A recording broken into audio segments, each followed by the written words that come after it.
kita akan berdiskusi sekarang bersama dengan Direktur Eksekutif CORE Indonesia Muhammad Faisal. Pak Faisal, kami mencatat baru-baru ini CORE Indonesia melansir rilis terkait ancaman bencana lonjakan kemiskinan ya akibat pandemi COVID-19 ini. Di kesempatan ini kami ingin mendengar bagaimana persisnya lebih banyak tentang rilis CORE Indonesia itu, Pak Faisal. Ya, baik.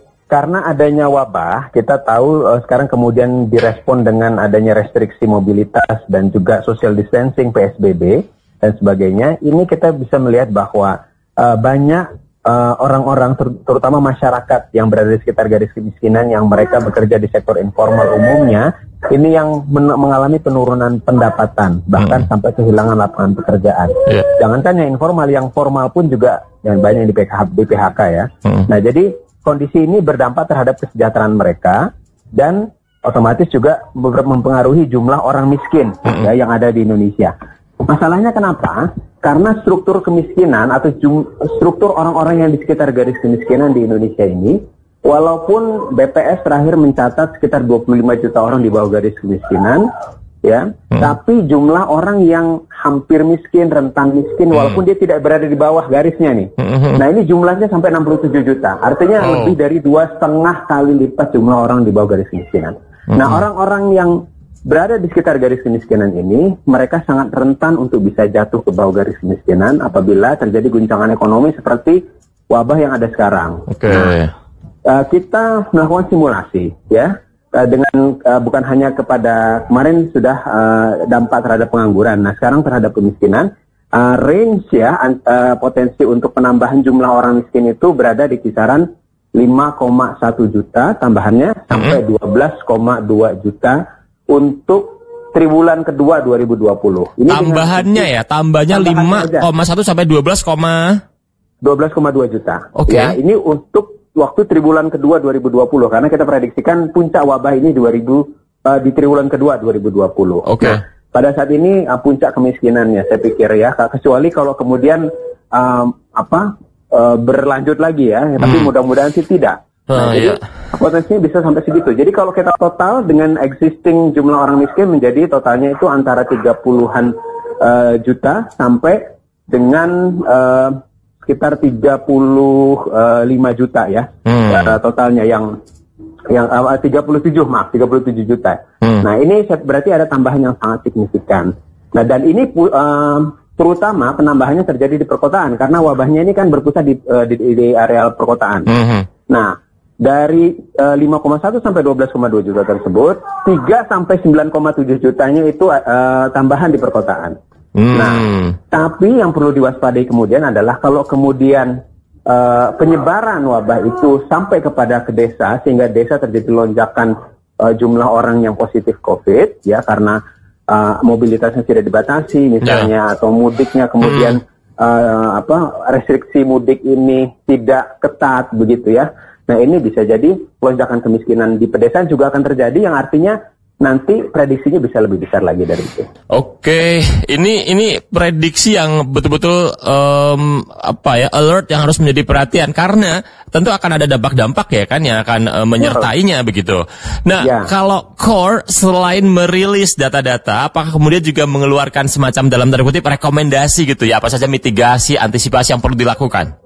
Ya. Justru di situ sebetulnya intinya dari kami. Jadi itu hanya tool saja ini prediksinya. Jadi intinya ada 5 hal yang ingin kami sampaikan untuk mengantisipasi potensi kenaikan orang miskin ini. Yang pertama, itu artinya adalah bahwa alokasi anggaran untuk bansos yang sudah dialokasikan pemerintah dalam paket yang 405 triliun tambahan APBN 2020 itu bisa jadi kemungkinan besar tidak mencukupi, sehingga perlu ada tambahan. Nah, itu yang perlu diantisipasi karena begitu banyaknya jumlah orang yang harus ditolong ya, baik itu masyarakat maupun pelaku usaha.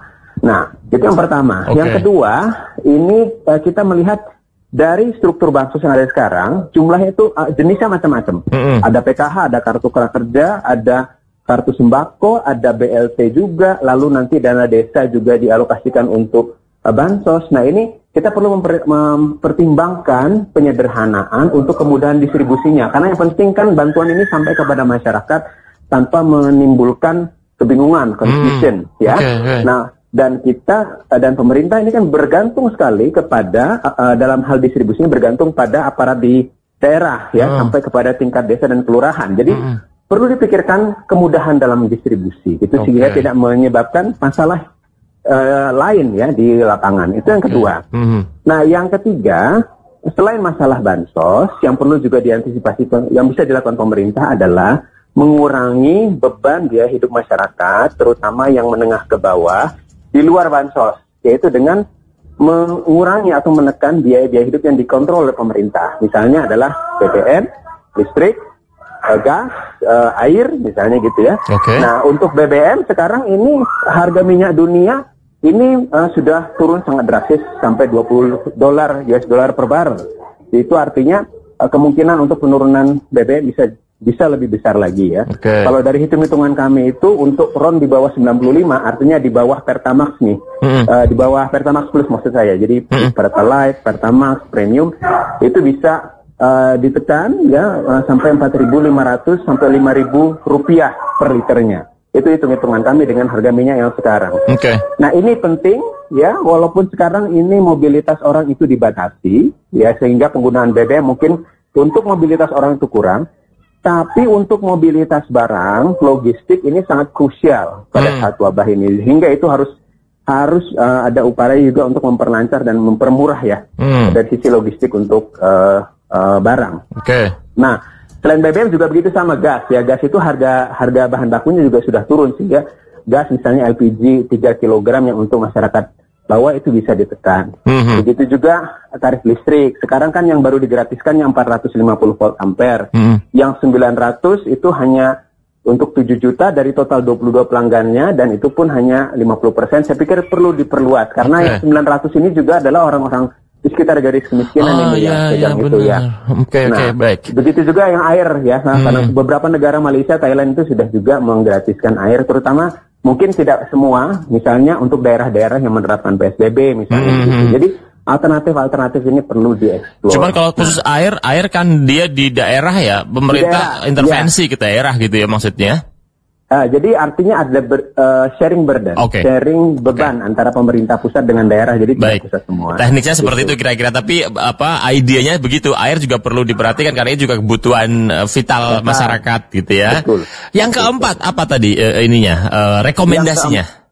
Yang keempat ini adalah ke sektor pertanian, karena kalau kita berbicara kemiskinan, kantong kemiskinan itu banyak di pedesaan yang mata pencahariannya itu di sektor pertanian. Ya, jadi petani-petani dan nelayan itu sebetulnya yang tingkat kesejahteraannya lebih rendah dibandingkan kemiskinan yang ada di kota, gitu, ya. Nah, ini perlu dibantu karena mereka selama ini kesulitan untuk misalnya akses terhadap pasar, ya, akses pasarnya kurang. Nah, kalau kemudian dipermudah akses pasarnya, itu ada jaminan pembelian misalkan oleh produk-produk yang mereka hasilkan oleh pemerintah, ini akan membantu mereka. Ada dua manfaatnya. Yang pertama, mereka tidak jatuh ke bawah garis kemiskinan lebih dalam lagi, walaupun sudah mendekati miskin, atau mungkin bahkan sudah miskin mereka. Lalu yang kedua, ada jaminan stok pasokan pangan, ya, yang pemerintah bagi dalam negeri. Karena kita tahu, kalau dalam kondisi wabah, negara-negara lain juga kita tahu mengalami hal yang sama, ada gangguan logistik, ya, pada masa wabah ini, sehingga suplai bahan baku dari impor itu justru bisa jadi kurang bisa diandalkan dibandingkan dalam kondisi normal. Nah, inilah kesempatan untuk produk dalam negerinya untuk bisa digenjot. Baik. Gitu. Berikutnya. Nah, yang terakhir, kalau kita melihat dari 4 poin tersebut, sebetulnya ini konsekuensinya adalah ke penambahan jumlah anggaran yang harus dialokasikan oleh pemerintah. Ada masalahkah di situ? Biasanya ini direspon langsung dengan pelebaran defisit. Nah, kita melihat semestinya, walaupun kita juga setuju kalau kemudian ini konsekuensinya bisa sampai melebarkan defisit yang kemarin sudah dilebarkan sampai 5%. Ada beberapa hal yang bisa dilakukan pemerintah semestinya sebelum melebarkan defisit, karena defisit ini kan konsekuensinya kepada penambahan utang, ya. Nah, jadi beberapa di antaranya misalkan dengan melakukan realokasi anggaran APBN yang sudah ada sekarang. Misalnya untuk belanja modal, untuk belanja barang, transfer ke daerah, ini bisa sebagian dialokasikan karena sekarang prioritasnya kita butuh banyak untuk bansos. Ya, jadi mestinya realokasi bisa dilakukan dari pos-pos yang tadi, ke bansos, gitu ya. Jadi dengan yang uang yang ada. Lalu misalnya waktu paket stimulus terakhir itu kan 405 triliun, ada 150 triliun diantaranya dialokasikan untuk pemulihan ekonomi. Nah, ini rinciannya masih belum jelas, gitu ya. Jadi saya pikir kalau kemudian lantas langsung ke defisit, melebarkan defisit agak loncat, jadi akan lebih baik kemudian bagaimana yang 150 triliun ini uang besar, saya pikir kalau belum jelas perinciannya mendingan dipakai dulu untuk, kalau seandainya dana bansosnya membengkak ya dipakai dulu untuk itu. Ini catatan core 190 triliun ini belum jelas untuk ekonomi itu. Iya. Rinciannya belum jelas ya. Memang untuk pemulihan ekonomi gitu, tapi kemudian kan akan seperti apa programnya masih belum jelas gitu. Baik, itu ya rekomendasi untuk pemerintah gitu ya, agar bisa memitigasi proyeksi kemiskinan yang akan meningkat gitu. Yang terakhir Anda melihat sejauh ini bagaimana Pak Faisal tentang langkah-langkah yang diambil pemerintah lah gitu.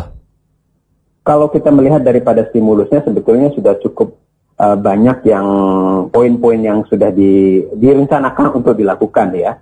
Tinggal juga di luar yang 5 rekomendasi yang kita sampaikan tadi, itu pemerintah perlu memperhatikan juga masalah kecepatan kesigapan dalam eksekusi. Kesigapan dalam eksekusi, Karena dari beberapa stimulus yang sudah diumumkan oleh pemerintah, ini kalau kita melihat di lapangan banyak yang masih mengaku belum dapat. Gitu ya, baik itu pelaku usaha maupun masyarakat penerima bansos. Jadi saya pikir kecepatan penting karena wabahnya ini kan sudah terjadi, restriksi social distancing sudah terjadi, mereka sudah kehilangan lapangan pekerjaan, sehingga jangan terlalu lama ditunda-tunda. Gitu ya, jangan terlalu lama. Jadi harus dipercepat lah birokrasi dan koordinasinya. Ya, ini pandemi ini semoga bisa menjadi ajang pembuktian bahwa semangat plus 62 nggak selalu lambat ya, bisa cepat juga. Iya, benar. Pak Faisal, terima kasih untuk paparannya. Sama-sama. Ya. Sampai jumpa. Direktur Eksekutif Center of Reform on Economic Score Indonesia, Muhammad Faisal.